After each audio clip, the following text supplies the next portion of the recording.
बिस्मिल्लाहिर्रहमानिर्रहीम। अस्सलाम वालेकुम दोस्तों, महकमा पासपोर्ट ने कहा है कि बिल और हुकूक की अदायगी के बगैर फाइनल एग्जिट वीज़े जारी नहीं किया जाएगा। महकमा पासपोर्ट ने कहा है कि फाइनल एग्जिट के इजरा के लिए ज़रूरी है कि तारकीन इसकी शराइत पूरी कर चुके हों।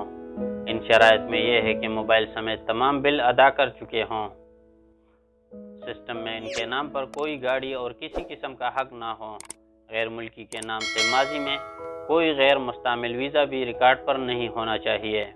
महकमा पासपोर्ट का कहना है कि फाइनल एग्जिट इजरा की तारीख से 60 दिन तक मौसर रहता है। इस दौरान इसे मुमलिकत से सफ़र करना ज़रूरी होता है।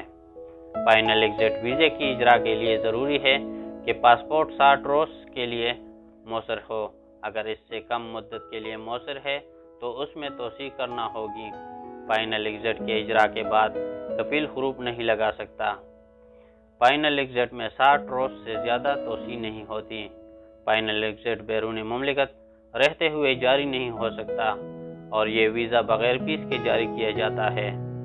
महकमा पासपोर्ट के मुताबिक फाइनल एग्जिट वीज़ा कफील अपने अफसर या मुकीम अकाउंट से मनसूख कर सकता है।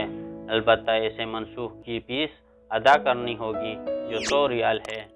सफ़र की सूरत में फाइनल एग्जिट मनसूख नहीं किया जा सकता, ताहम फाइनल एग्जिट पर जाने वाला मुमलिकत वापस आने के लिए नए वीज़े की फोटोकॉपी साथ लेकर जा सकता है।